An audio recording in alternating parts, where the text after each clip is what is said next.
I cannot wait for the day that we win. We will. We're right. The entire country knows this is nonsense. They don't buy it. And what I keep articulating over and over and over again is that you have to understand the demographic shift among African Americans. And that is voters who are 55 and under are less likely to identify as Democrats, which means you're going to have to be more aggressive in trying to go after them, spend more money in targeting them, and not just with ads, having community-based conversations. And frankly, I don't think the campaign has fully embraced that. And I think when you look at the polling numbers, your softness there. And I've said on this show, I've said to people directly, the couch is a real foe. And what I keep articulating over and over and over again is that you have to.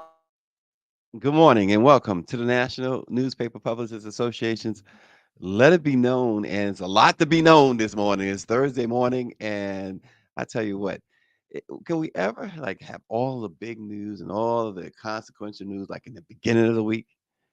Because tomorrow's Friday. And oftentimes what happens? Friday afternoon, I'm cruising like Smokey Robinson. And I just want Friday to disappear. No big news, no breaking news. In fact, not long ago, my siblings, they had a family meeting, and it was, in fact, it was a Friday evening, and it was a Friday or a Saturday evening. And okay, cool. Friday evening, Saturday evening, boom, breaking news. Had to attend to that, missed the Zoom meeting. It's relax, people, on weekends. Just let the weekends come and go, and let us tackle stuff on Mondays. But it's a busy Thursday, and Greer kicks it off with Roland Martin. We're going to talk about that because spoke to Roland a couple of times yesterday. Spoke to Dr. Chavis. Dr. Chavis spoke to Roland. Roland was speaking to everybody yesterday, and Roland, the one thing, what he was saying in that video there, of course, 100% right. But some other things that unfortunately, and he'll say it's unfortunate too, that he's 100% right on as well. And we know that the president and the vice president was in Philadelphia yesterday, kicking off this Black voter engagement tour. And one of the things that got Roland's goat, got all of our goats, was that this was broke. This story about this tour, this Black tour, was broke by the campaign to give. They was given to first white media. It's what are you kidding me? Is this some sort of ha ha? Is a joke? Is laughable? And if you watched any of Roland's show yesterday, he pointed out some amazing stuff, which he created graphics that you would expect the Biden-Harris campaign would create. And he's just giving them a taste of why aren't you doing this? And one of the things he said, we hear all the time about, and we talk about it in this program, all the accomplishments that this administration has accomplished. All of these. It's fine. It's great. It's not just fine. It's great. It's amazing.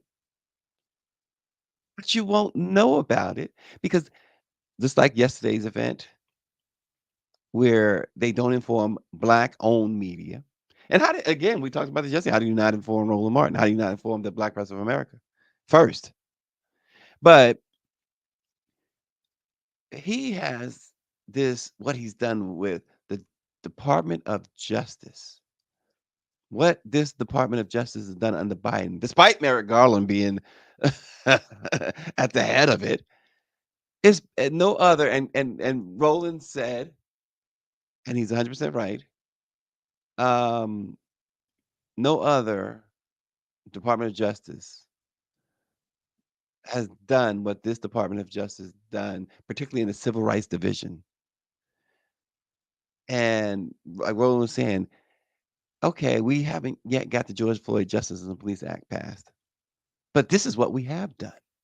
This Civil Rights Division has held more cops accountable, has held racists accountable than any Department of Justice since Robert Kennedy was the Attorney General under his brother. They don't tell you. They don't talk about that.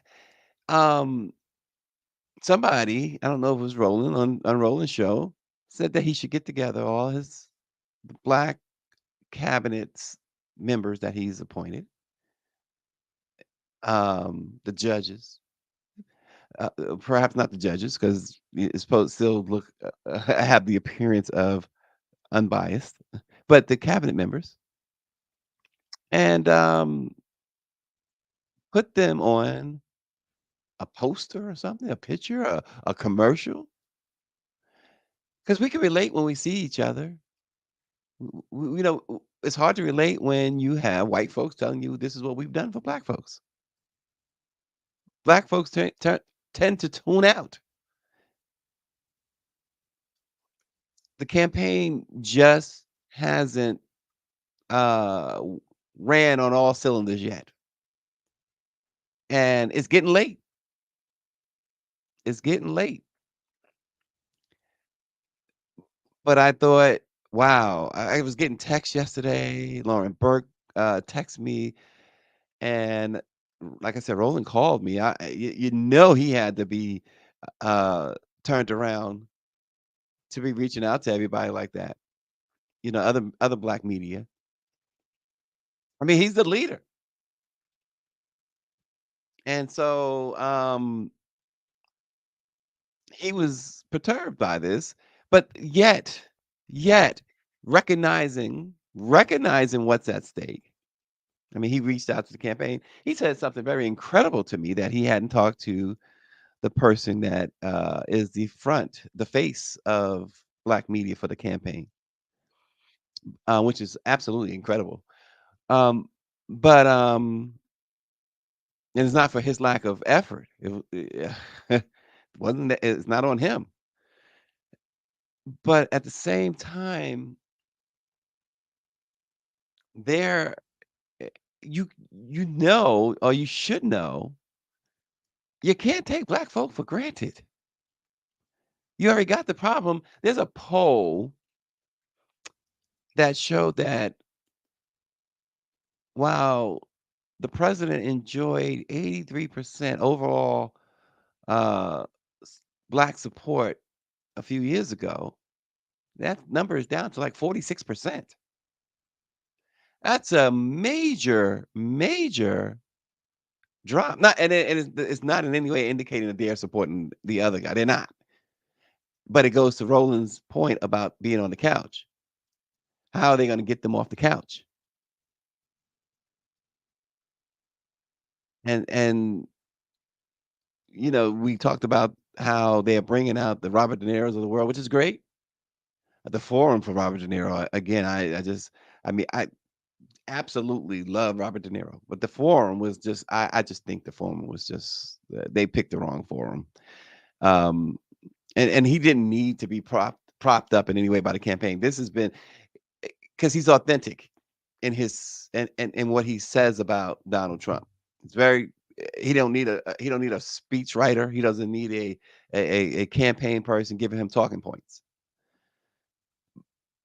But at the same time, DL Hughley, and this is another point. Again, I credit Roland Martin.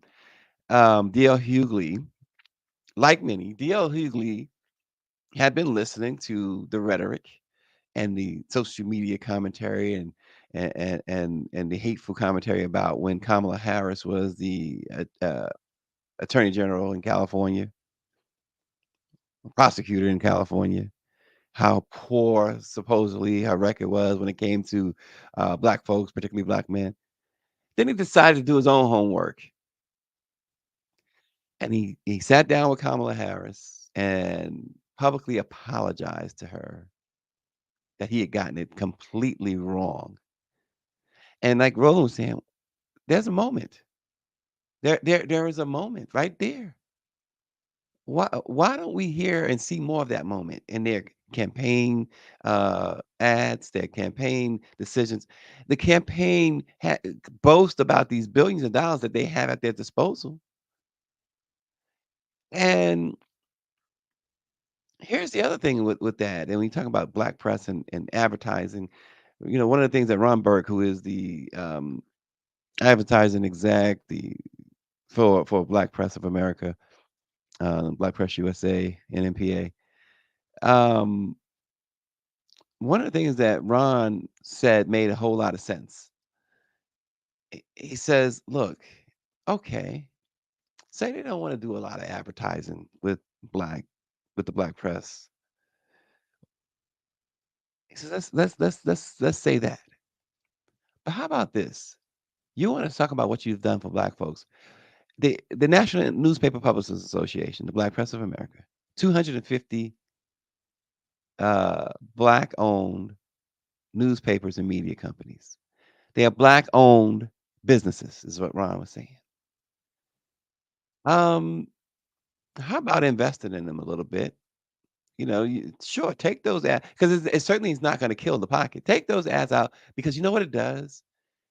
It allows those black businesses to continue to exist. It allows those black businesses to hire black folks.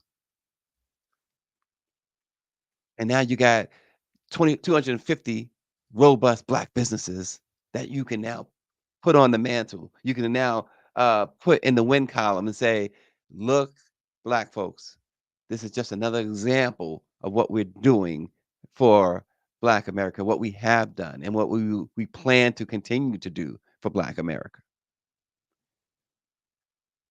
And you got to be smart about this. And look, the folks in that campaign, and we've met many of them, including Jasmine Harris, who's brilliant. Quentin Folks is a brilliant young man, extremely educated, just as black as you and I. But the thing about it is, give them the green light to really engage, to really be that champion that they probably are. In many conversations with Jasmine Harris, and even when she was working for Schumer, she's got that "I'm black and I'm proud" swagger. So I'd imagine that there are some restraints and chains there. Unleash the restraints, unleash the chains. Let Jasmine and the rest of them cook. I don't know who's calling the shots, the ultimate shots over there, but they really they really screwed the pooch yesterday. So, I mean, as they say. That's like a white saying, right? Screwed the pooch. But they really messed it up.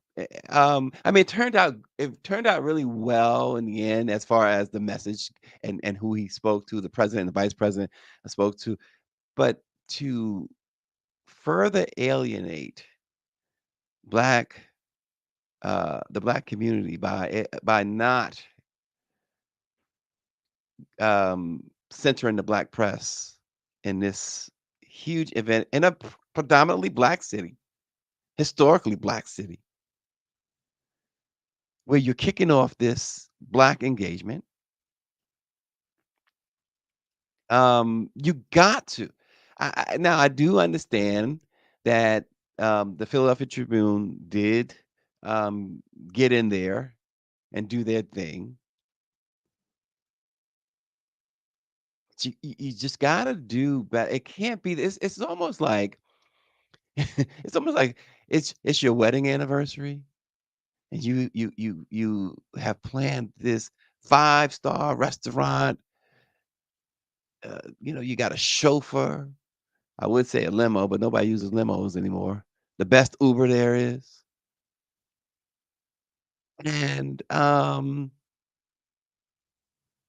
you plan all this out. This is going to be a surprise. What, but you forget to tell the wife. I mean, come on, give me a break. Give me a break. You just can't do that. Um,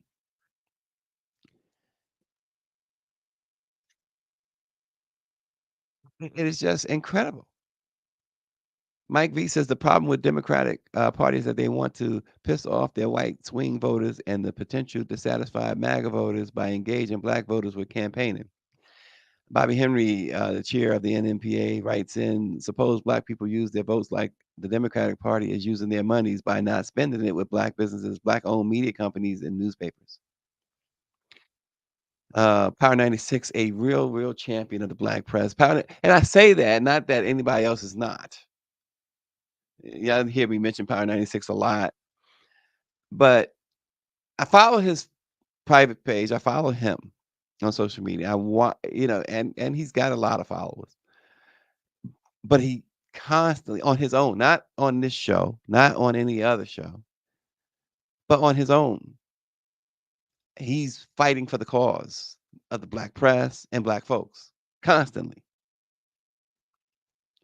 And he says the black press needs to call out the fake black men barbershop conversations. I'm waiting on that. Southbound 3000, they aren't going to invest because the upswing is that they're going to still ask for advertising dollars. Well, my point, southbound, and I see where you're coming from, is what Ron Burke was saying as a matter of saying that they should advertise, not only because of the fact that they will reach the people they're trying to reach or supposedly trying to reach, but this is an administration that has championed, has said, like to say what they've done for Black America. And this is an opportunity to continue that, to help 250 Black owned businesses with one fell swoop. They don't have to have 250 different conversations. That's what the National Newspaper Publishers Association is for. We have folks in the main office, including the president and CEO, Dr. Ben Chavis, who will happily take that phone call.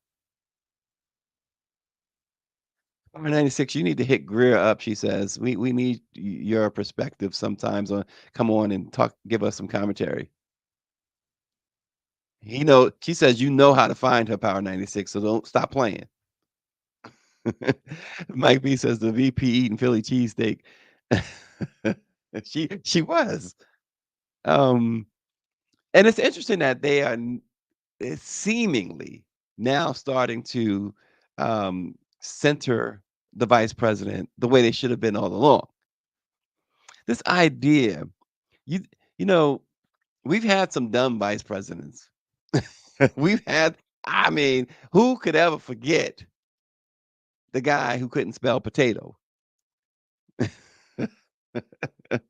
His name was like a duck, quail. Um, she ain't one of them. We've had some incompetent, I should say, vice presidents. David says, ask the White House for advertising receipts to the black press.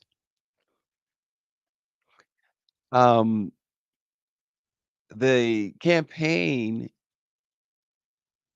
is, and see, that's the other thing. So they ask the White House for the advertising receipts to the black press. That's the other thing. So we understand campaign is different and it has to be separate from the administration, from the White House.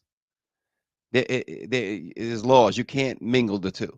Although the former guy, please, but you can't mingle the two. And the campaign certainly um, should be doing all they can to work with the black press of America. They should be supporting these 250 businesses, black-owned businesses and media companies, well, businesses. But at the same time, the administration, and they've created some rules about black and minority-owned firms in which the government is supposed to be accountable when they are doing their ad dollars, but what they have not done is really push what Congresswoman Eleanor Holmes Norton had pushed for years when she was front and center with us. The Black press and the Congresswoman out of D.C. did a press conference some years ago demanding a general accounting office reporting on advertising dollars spent with Black owned media. And so we got that report thanks to Eleanor Holmes Norton. And I think the administration is in a position, has been in a position in which they enforce it. Say, listen, Eleanor called for this bill, and the bill did not advance, or is still there somewhere, like George Floyd Justice and the Police Act and John Lewis's act, still somewhere in the dustbin. But she demanded, and it was an easy ask, easy ask. Show your budget before we allocate these advertising and marketing dollars. And if we don't see the Black owned media on here, then you're not getting any money. If we don't see, because they were spending like 5 billion a year or something like that, and only of that it was like 10 million with Black owned media. 10 million out of 5 billion.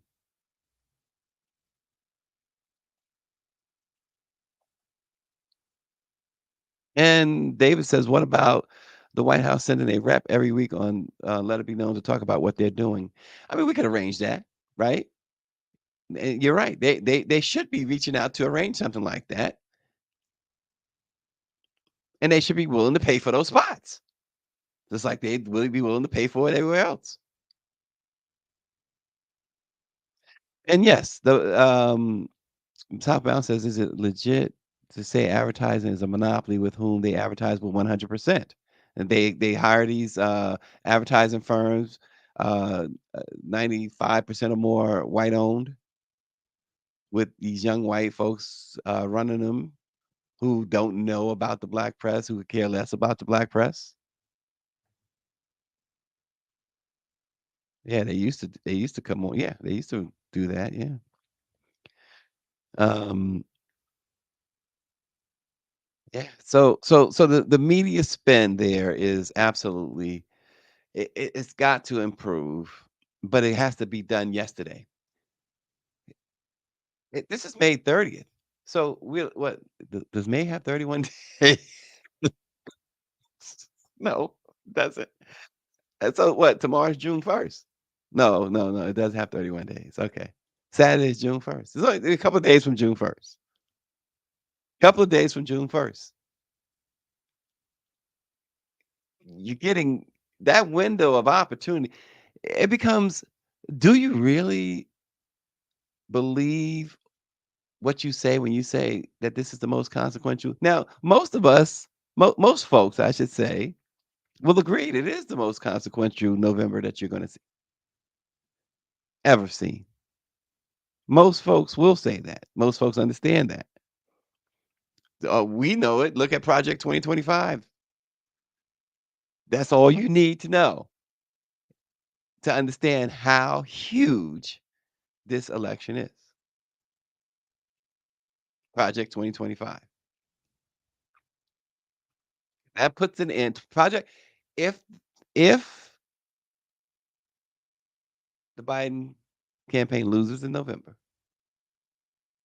to someone who this any moment now could be a convicted felon, and come January, Project 2025 goes into effect, and that this idea of you might as well erase from your vocabulary, erase from your dictionary the phrase, "Oh, they can't do that." Erase it. And it's not hyperbole. It's not an exaggeration. The question to ask, as you see Kamala Harris in that picture, The question will be, whose kitchen she gonna work in? Whose floor she's gonna clean or scrub?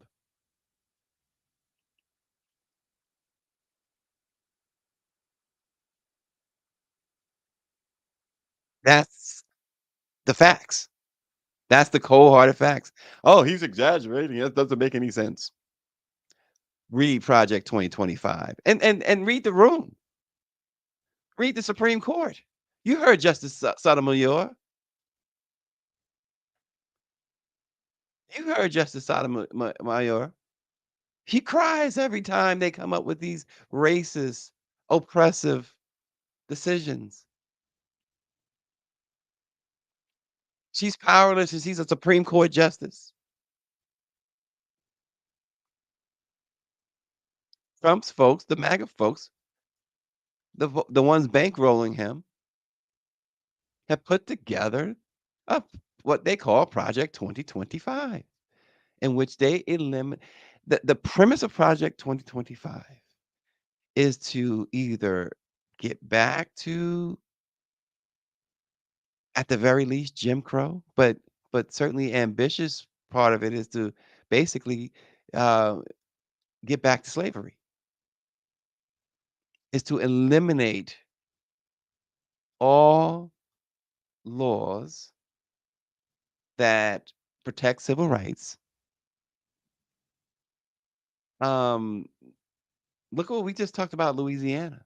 They've eliminated, starting August 1st, um, parole, probation, including for victims who seek revenge on their sexual assault attackers and child molesters and stuff like that. Um, there, there's a lot going on. Yeah, Project 25 is the American version of Mein Kampf. I know I am not saying it right, David, but I think people know what you're talking about, and it's 100% true. Austin is watching this morning. Austin says Tim Scott will retire from the Senate to be Trump's White House valet. Yeah, 100%.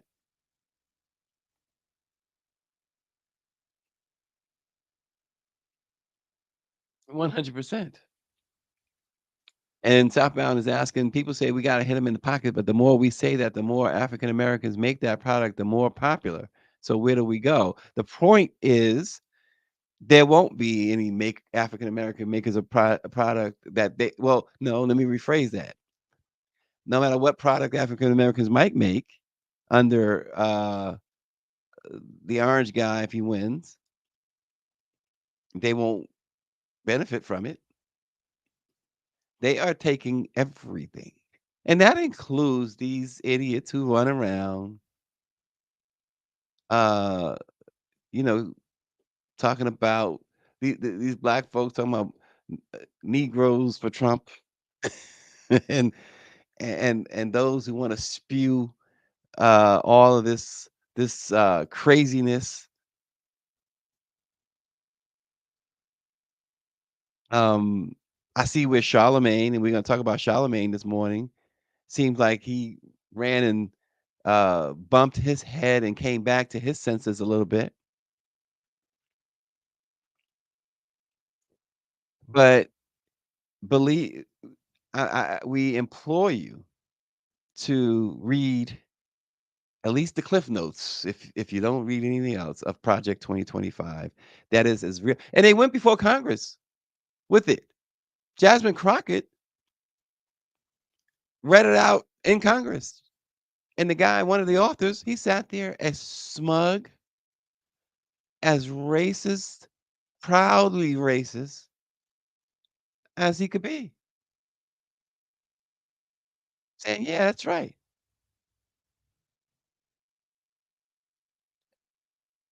So be prepared, folks. Be prepared. We'll talk a little bit more about some of these things in the next few minutes, but let's wait before we go further with next up on the docket is Diddy. Diddy's done. Um, Granted, you have, this is the most incredible thing, and it's gone viral. You talk about, you stupid people do stupid things. Dumb people do dumb things. You follow a stupid kid home one day, see somebody stupid answers the door. This guy, this young man is on a Zoom because he lost his license. His license was suspended and he had a court appearance on Zoom. Go ahead and play it. Actually, I'm pulling into my doctor's office, actually. So just give me 1 second. I'm parking right now. You stationary? I'm pulling in right now at this second. Yes, I am. All right. What are we doing? Your Honor, we are respectfully requesting an adjournment in this matter, up possibly 2 to 4 weeks if the court would allow. Okay. So maybe I don't understand something. This is a driving while license suspended, That is correct, Your Honor. and he was just driving, and he didn't have a license. Oh, That is with the charges, Your Honor, yes. No, I'm looking at his Yes. record. He doesn't have a license. He's suspended and he's just driving. That is correct, Your Honor. I don't even know why he would do that. So defendant's bond is revoked in this matter. Defendant is to turn himself into the Washington County Jail by 6 p.m. today. Failure to turn himself in will result in a bench warrant with no bond.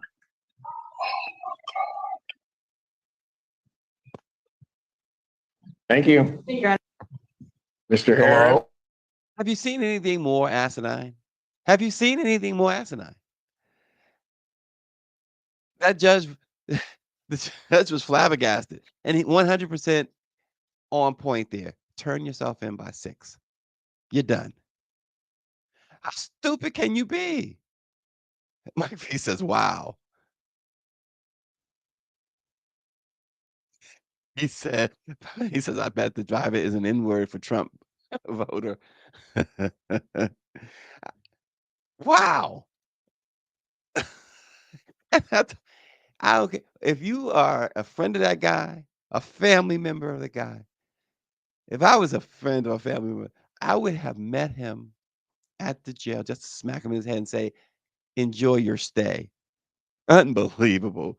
Federal investigators are now poised to present accusers of music mogul Sean Diddy Combs to a federal grand jury, something that totally now signals that the U.S. Justice Department is moving toward seeking an indictment against Diddy.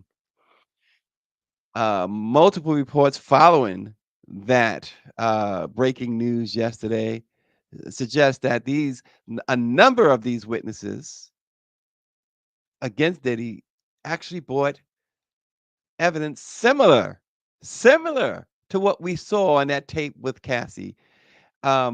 Those who didn't, one report suggested, those who didn't bring hard evidence to the Department of Justice was sent home and were not interviewed. Diddy, the day of reckoning is near. This is significant. The fact that and this grand jury is being impaneled in New York City. And that's so important because I've said this, and you can look at the track record, which will back me up. The one thing about Los Angeles, one of the differences, there are so many differences between Los Angeles and New York. New York wins hands down every time. But but the difference between Los Angeles and New York is quite simple. Los Angeles does not convict superstars. Los Angeles juries are allergic, for the most part, to convicting superstars. New York is New York. New Yorkers don't do that starstruckness stuff. New York is you have folks. I mentioned Robert De Niro, but you on any given moment walking in Midtown, you will run into a Julia Roberts. You will run into a Denzel Washington. You will run into a Spike Lee. But you keep it moving. In Los Angeles, you run into those. Oh, it's the end of the world. Everything stops. New Yorkers don't have time. New Yorkers don't have time for that type of idol worship. And you go on trial, New Yorkers. And the one thing about New Yorkers, you go on trial in New York, and here's the first thing they're gonna say: what is this so and so done now? We need to teach him a lesson. Los Angeles jurors is like, oh no, oh no, oh no, we're not doing this. We're not sending our stars to jail. We got the Walk of Fame to honor. Diddy is in trouble, so they are looking at sex trafficking. Yeah, Greer says celebrities in New York hang out in Washington Square Park and smoke weed with the locals. She says she knows all about that. What kind of weed you smoking, girl? Oh my gosh. Um, and here's the other part of this that could get even worse for the Combs family because they are taking reportedly are uh, taking statements from those.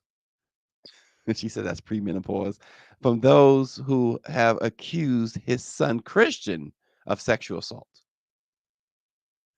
And that there's a possibility that Christian Combs could also be charged with crimes such as aiding and assault, aiding and abetting. Um, but the Department of Justice, now we reached out as well. They declined to comment. But this is a extremely huge step. Now remember, um, his not and I hate to lump the two because we just it's one is still in some minds an open-ended question, but they never went to a grand jury with Russell Simmons. In fact, police never even questioned Russell Simmons. Diddy, his two homes were raided by the feds. He's got a grand jury about to hear folks say what they've said in the news. So this is what makes it so important. They've said it in the news, they've said it in the lawsuits, but now they're standing under oath to a grand jury. It's bad boy for life. And bad boy could be getting life. It very well be it. I mean, there's one thing to say that he's done as far as his career, as far as being able to make any more money. It's a shame his family is going to go through this. But it's another thing to say he's finished as far as being a free man. He has certainly ruined the lives of his children. And you're hearing everybody come out the woodworks. They're coming out of the woodworks. I saw this young lady, I might know who she is. I can't remember her name off the top of my head, who worked with Kim Porter,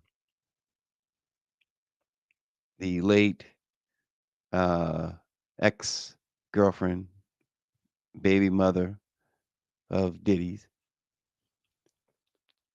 And she appears to be spilling the beans, talking about how all the abuse, the violence he inflicted upon Kim Porter. I've seen some people say stuff, a couple people, not a whole lot, and I'm glad that it is in the minority. Go at Cassie,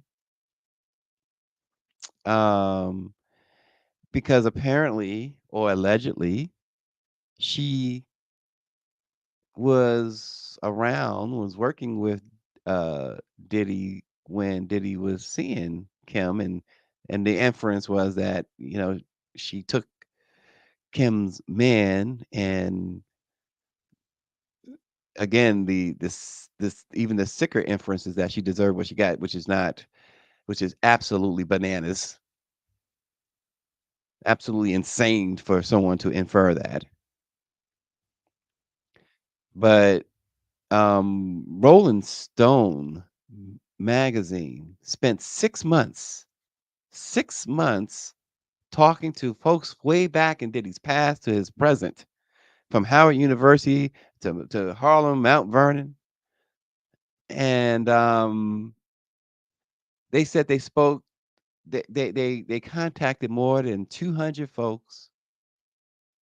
They wound up using 50 of them, or quoting, because most of them did not want to uh, participate. Some of them, they said, wanted money to participate, and they refused to pay them to participate. They even quote Usher in this. It's almost a book. It's like a 10-page expose in Rolling Stone.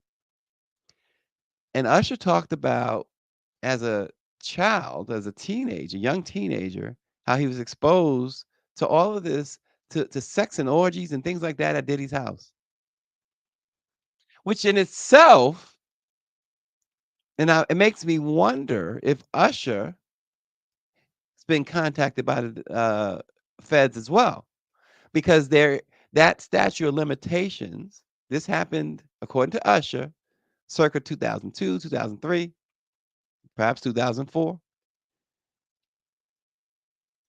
And we're talking about exposing a child, because he was considered a child at the time. There must be potential charges there too. And if you get Usher on the stand, it's a whole rap. It's a whole rap. But he certainly is quoted in that expose. I don't call it an article because it's an expose for sure. I don't really read a whole lot of stuff, but it was so compelling. I was reading and reading. I'm like, oh my gosh. I realized how much time went by. I mean, I got to get back to work. But I kept reading it. And like I said, when I came across Usher's quote, I said, he's done. Because, I mean, it's not new. We've heard the stories. I mean, Griff told me the stories too about Usher. And when I read Usher's quote, I'm like, oh my God, he's absolutely done. Usher says he was a kid. And he's like, yeah, all of this stuff going on, sex everywhere, orgies everywhere. Oh gosh. And Usher doesn't have an axe to grind with, did he? But the government sure does. Oh gosh. Southbound 3000 says, well, this is an example of money is the root of all evil. Because if he were broke or poor, we wouldn't even hear about this. So let me correct just a little bit of that. Money is the love of money is the root of all evil. Not money itself, but the love of it. Michelle Madison said Kimura appears to be adamant about getting Diddy for the death of Kim Porter. Kimura should be worried about her own stuff. Um, and Power 96 warns that Rolling Stone should be careful. Black people will start exposing their journalists. I don't read their yellow journalism. Yeah, I read this because of, and the reason what prompted me to read it, because I had ignored it too, Power 96. But what prompted me to read it was the news that came out that a grand jury is going to be impaneled, and if there are folks who are who've been vetted and now ready to speak to the grand jury. So Diddy, and in that expose really it highlighted some things about a lot of folks talking about Biggie and Tupac, and how there is a belief, and you hear rhetoric and stuff, but there are so many people believing that Diddy, and hopefully it's so untrue, may have had something to do with Biggie's death, because Biggie was in the process of leaving Bad Boy, and they were fighting. What is verifiable and has been verified is that he was indeed in the midst of leaving Bad Boy, and his lawyers were wrestling with Diddy's lawyers, and Diddy's position was Biggie is not taking his masters, and Biggie wanted his masters.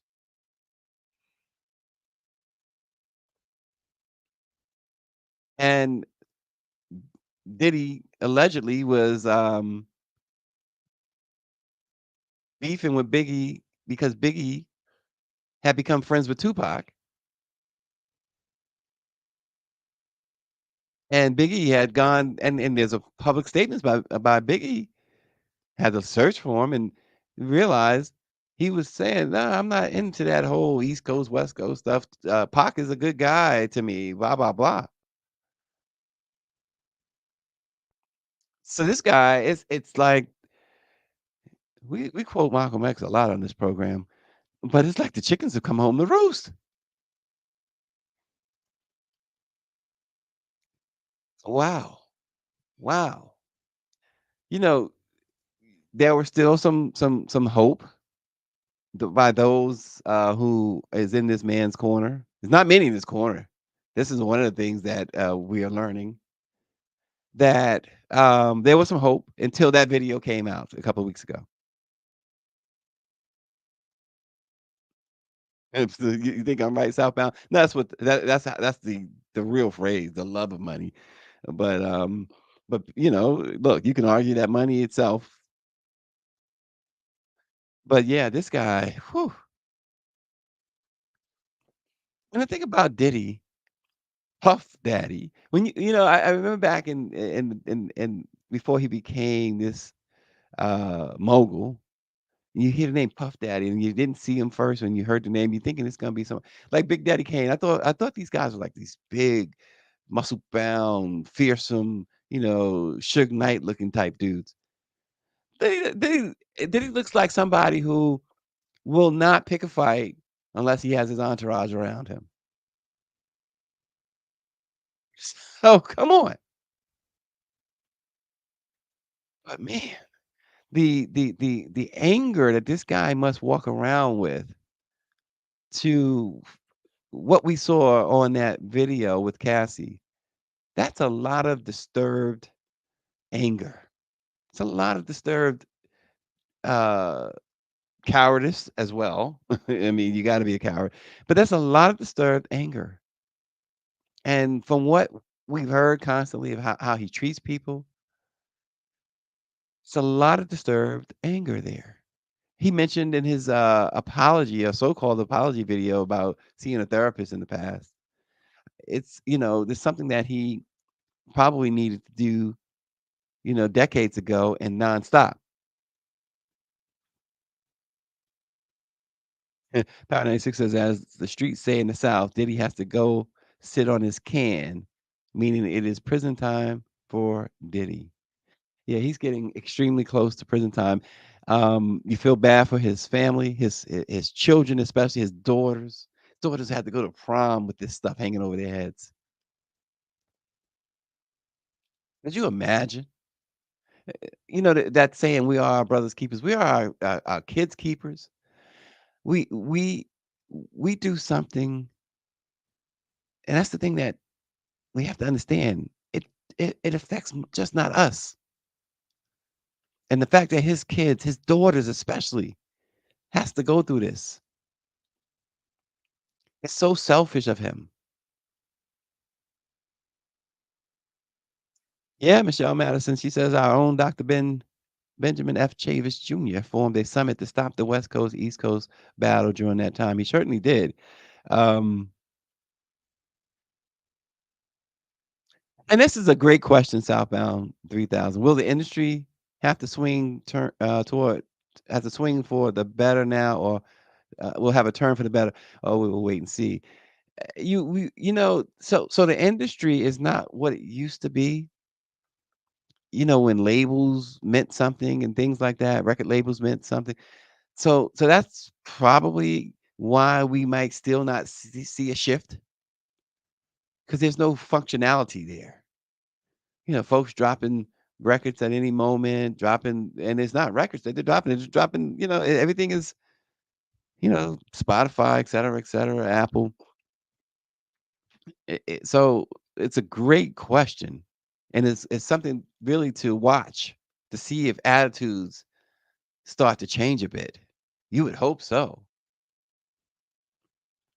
Speaking of attitude changes, Charlamagne went on Fox News and declared on Fox News in enemy territory, not his enemy territory, that the former president, is a threat to democracy. He says he led an attempted coup. Do we have audio? Really? I think that he led an attempted coup in this country. He said he wanted to suspend the Constitution to overthrow the results of an election. At the least, that's just not a patriotic thing to say. I don't believe that. He absolutely said that on I will Truth look Social. that up. He did. He wanted to suspend the Constitution? He said we should suspend the Constitution to overthrow the results of an election. He said it on Truth Social, then said he didn't say it. So I read Project 25. I'm one of those guys that's like, I don't know if he will necessarily leave. I hope he does, as you said. I don't. Like I said, I think does. even if I think this happens more with our presidents than I think, because now we can see everything, and Trump made everything so transparent because he was on TV every day and everyone was watching the camera. Yeah. I'm willing to bet, and again, I'm not justifying the bad behavior of January 6th, but I'm willing to bet every president, when he got the note that he was out, It's crazy. When presidents lose elections, they just concede. They have a concession speech and they wish the other president well. They leave notes in the drawer at the White House for the incoming president, which Trump did not do, by the way. Obama left him a note. He did not leave Biden a note. So no, that dude is 1,000% wrong. Tell me a president in history, other than Nixon, who was forced out, that did not just bow out, concede. We're 4 years later, and Trump still hasn't conceded. Still, despite the mayhem and the death, the lives lost, and everything else from his saying that the election was stolen. This man never conceded. He never conceded the election. Never admitted he lost. Charlamagne said, "Let the record show I totally agree with Robert De Niro. I am one of the people who suffer from Trump derangement syndrome." So he owns up to it. And you remember just recently he said he would not vote for Biden. Now he says that he probably will vote for Biden, although he says he does not support Biden. But the idea, and good for him for finally coming to his senses as far as what Trump did. But the idea that he was in Trump's camp in the first place is just sickening. It's absolutely sickening. Real quick, American Airlines is facing a lawsuit. 8 black men were removed from a flight, allegedly removed from a flight because of body odor. They said that they were singled out and told that they stink, and they were the only the only black folks on the plane, and somebody was smelling offensive, and they said it must be the black folk, and so they tossed them off the flight. And so they are suing American Airlines. They said they started freaking out. number of black men after they've been removed from a flight allegedly due to a complaint about offensive body odor. So this is discrimination. The lawsuit claims as Flight 832 from Phoenix to New York was finishing boarding in January, American employees removed 8 black men from the plane. They were not traveling together, weren't seated next to each other, did not know each other, and appeared to be the only black men on the flight, according to the suit filed early this morning. As I got my things and walked to the front of the plane and made a left to the jet bridge, I noticed that there was 7 other black men. And that kind of was like, okay, what's happening here? So for plaintiffs Emmanuel Jean Joseph, Alvin Jackson, and Xavier Veal, Flight 832 was a connection. They'd taken an earlier flight from Los Angeles without issue. It was just black men. So I started freaking out. I pulled out my phone to record everything. At any point,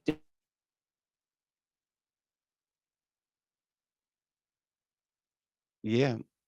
And so here's the thing to think about with that. I have to come back to this again. There will be no discrimination lawsuits, whether it's racial or anything else, under a Trump Department of Justice. Or this type of thing, you would not be allowed as a person of color to sue. You would not be allowed. Read Project 2025. New York later that day, and alleges an American employee indicated the complaint about offensive body odor had come from a white male flight attendant. A gate agent seen in the video at one point seems to agree race was a factor in the men getting pulled off the flight. just because of the color of my skin. Okay. But when another flight to New York couldn't be found, they were put back on the same plane. Had to go back on the plane with everybody looking at us, you know, for me, very uncomfortable. Everybody staring at me. Me and all the other black people on the plane were just taking off. I knew that as soon as I get on that plane, a sea of white faces were going to be looking at me and blaming me for their late flight of an hour. Their lawyer, Sue Huta, says American declined to give her clients any answers about what happened in Phoenix. It's almost inconceivable to come up with an explanation for that other than the color of their skin, particularly since they didn't know each other, they weren't sitting near each other.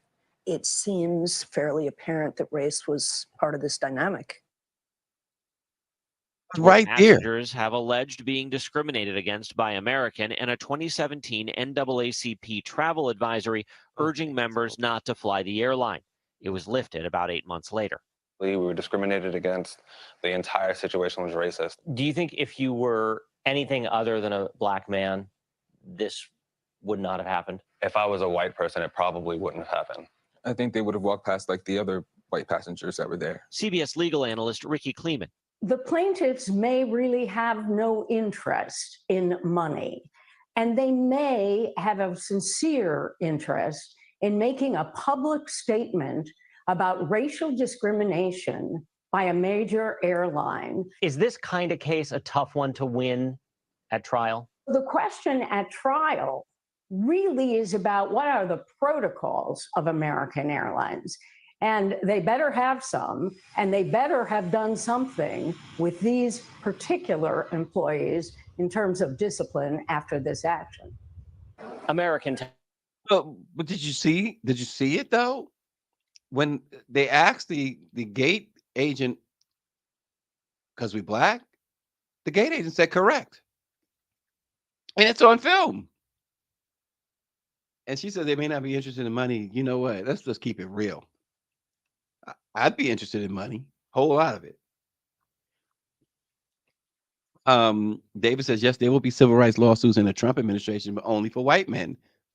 And that's what Project 2025 says. It's like they talk about how badly whites are discriminated against. They want you to believe that. But the idea that these guys, and like they said, the name was put back on the same flight, and you could imagine the eyes that were on them. I mean, this is like being accused of stealing, and you didn't steal. Publicly accused. You can't do that. But here we are. And what did I say earlier? That whole idea you can't do. That is going to be out the window. Justice Alito is despite being caught in his lies, the Supreme Court justice again is doubling down, throwing his wife under the bus, backing the bus over her. But he's lied. He said that the wife put it up after an argument with a neighbor. The argument happened weeks after the flag went up. Again, there's video evidence of that. Oh gosh. Mike V says first you had Elon Musk talking about not flying because black pilots and DEI made him feel unsafe. Now this, but Justice Alito, and then he said that he is not going to recuse himself from the 2 pending cases related to Trump. The Supreme Court has been bought, has sold out, and it's as relevant as the United Nations. And that is the hard truth. The hard truth of the matter. And it is permeating with racism. It's permeating with sexism and elitism. And so this is the thing about it is there will be, again, we talk about the consequences of Trump retaking office. There will be more conservative justices, so-called conservative justices on that bench. So there you have it. There you have it. And speaking of Trump, real quick, the jury had 4 questions yesterday, very ominous questions. And they are deliberating in earnest. The question centered on meetings between David Pecker, the head of the National Enquirer, and with Trump at Trump Tower, and Michael Cohen's meeting, Karen McDougal's statements. Those are very ominous questions because Trump, one of the things that Trump's attorneys tried to implore the jury not to do is pay any attention to those particular items. So remember, there's 34 counts, felony counts that they are deliberating against Donald Trump. 34. So it could be a little while now. Austin sent me a note. Austin is a very important man. Austin sent me a text. First, we had a conversation. Him and I realized that we both had. Austin has known the great Joey Jackson, the attorney who does analysis, legal analysis for CNN and Headline News. Headline News still exists. And Austin has known Joey Jackson for decades. I didn't know that. And I met Joey some years ago, and he's really been cool. I mean, him and I have communicated a number of times over the last few years. And Joey, Austin asked him his take, apparently, and Joey says he thinks that there will be a conviction or a hung jury, and he believes that this decision will come by tomorrow. So if there's one person on cable news in general, and I'm talking CNN, MSNBC, and all the others. There's one person that I put any confidence in, and that's just a prediction he's making. But if there's one person who I put any stock in, I should say, it's Joey Jackson. And so, you know, he's a great legal mind. He is an extremely great legal mind. The greatest out there. And he's followed this trial closely. And Joey believes that this will not end in a not guilty verdict. So we will see. It's going to be up to the judge. You know, if there are some guilty verdicts out of those 34 charges, it's going to be up to the judge, obviously, to determine if he's going to send the former president to jail.